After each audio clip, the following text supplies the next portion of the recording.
if you're a man and you have any kind of personal brand whatsoever, you should not put your girl on 100%, camera. 100%, And obviously, 100%. I'm calling my own foul 100%. here, right? I legitimately thought, because I was 44 dating a 20-year-old girl who looked like Megan Fox with a boob job, that I would get more credibility from this space, and I got nothing but hate. And people started making all these videos about her. Dudes who in a million years could never get a girl that hot. And I just made up my mind from that point forward, no matter who I'm dating, I'm bringing her on camera again as my girl ever again, because I think that's the answer. That's the only answer. Because here's the thing, she could do nothing wrong, and there's still weirdos who will make up videos that say she did things wrong that she didn't do. A great example was the situation with Myron. Myron had broken up with Angie, and then there was a video of her with some skateboarder or whatever. They were broken up. Well, I don't understand. You're sitting here trying to make this. So with my relationship, I broke up with her. The only person I told was, I did tell you, and I told you. Yeah. No one picked up on the fact that I was single for a whole year. It was August of 24 when we broke up. It was August of 25 before I started getting messages, are you still with so-and-so? Yeah. And then all the haters, they caught up. They're like, oh my God, they broke up. She must have cheated on him. And it was like, no, I broke up with her in August of 24. And like, I didn't tell any of you about it for the whole year. And it wasn't until people started seeing me with all these other girls that people started figuring out that I was seeing someone else, which is why I said that's what Logan Paul should have done with Nina Ogdal, which is just like, don't say anything about it. Same thing with Travis Hunter. He should just stay off social media. Then a year later, be on a date, already on a date with another girl. And then when someone asks you, be like, hey, wish nothing but the best for her, and then keep it pushing. That's the way to break up. Instead of what people do is like, we need to have a public statement, a joint statement with the two of us.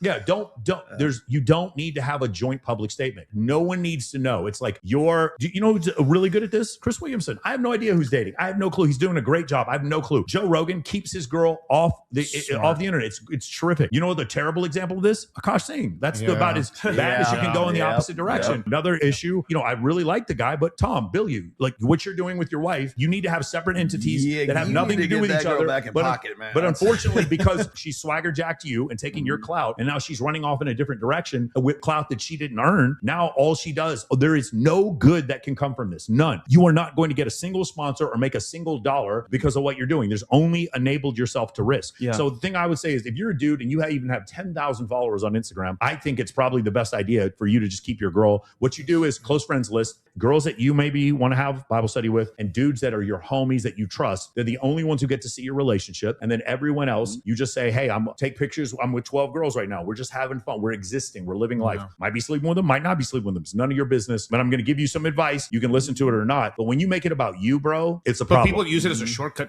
for their social media pages. Correct. And that's also the problem as well. Like, I mean, because it's like they're getting no motion. It's like, let me put my wife in here, and then I'm putting my wife on every thumbnail with her ass and fucking yoga pants. Now you become part of the brand. And that's part. And then I get it. You want her to be a part of it, but it doesn't work.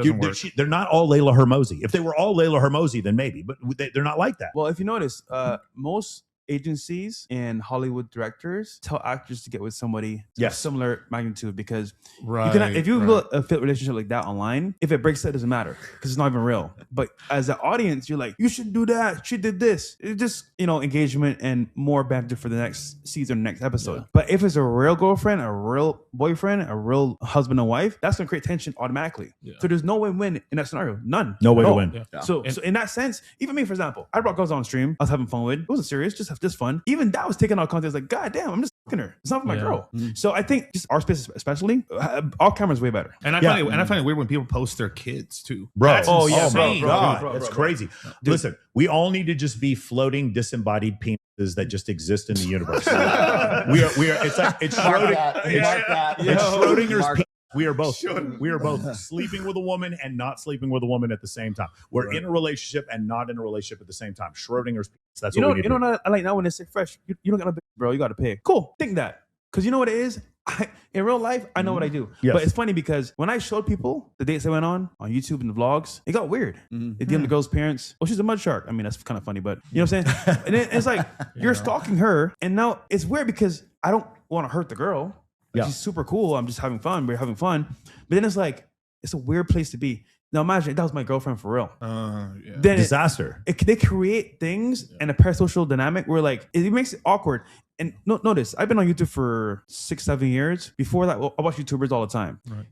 I could count on my fingers, right? How many YouTubers are still together after making data channels, having family channels? Dude, they're all broken up. Why is that? Adding internet comments and two people together like that is the recipe for disaster. Because dude, you cannot control the outcome of what people will say, how they'll react to you, and what they push out there. Because think about it, even if you're an amazing creator, you're the best in the world, comments will pierce you at some point. Yes. They will. There's only one like archetype that I can think of that works with family is father son or father cousin, male cousin or something like that I've seen work. Because if it breaks up, it's like, well, he's just off doing his own thing. Sort of like or brothers, brothers, the Hodge twins, Hodge twins and stuff like that. But even then, they could have gone to a huge fight and just broken up, but they do their own things. But still, it's like it doesn't destroy the whole thing. Basically, it's like they're just doing off their own thing, depending on how bad the fight is. People always like ask me about like what me and my wife's dynamic is, and it's like, well, my wife doesn't want to be on social media. Yeah. She simply doesn't. She says, go ahead, please do. Look for her Instagram. Look for her Twitter. Look for her Facebook. It's not there because she doesn't have it. She's never. Every time I date a girl, stalkers, bro. These guys just start stalking them, asking them questions. Yeah. My favorite is this one guy. Because I've said this a million times. If you can find one single girl I've ever paid to hang out with me, go on a date with me, take a picture with me, come to my event, anything. If I paid 1 cent to any one of them, I will give you $50,000 if you can find one girl, and all of them are tagged on my Instagram. What? So I say this, and everyone shuts the fuck up, except one dude actually took me up on it, and he started messaging a bunch of girls, and the girls were like, they were sending me the screenshots. A bunch of girls were like, and the guy was like, how much does Michael pay you? And the girls were like, Michael doesn't pay me anything.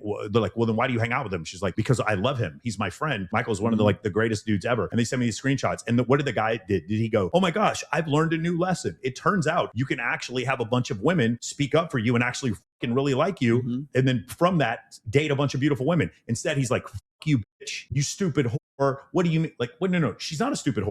She didn't take any money. That's crazy. He couldn't accept the fact. It's not that I don't pay. I've never paid a single woman ever to come to any event or go to dinner with me or anything ever, one time ever. And instead of guys saying, hey, maybe there's something I could learn from this dude. Maybe I could go to his YouTube channel and see the videos saying you can never lead with money. Why successful guys don't suck at dating. Maybe you could watch one of those videos that might teach you. But instead, what they do is say, screw this guy. This is my religion. My religion is I'm a victim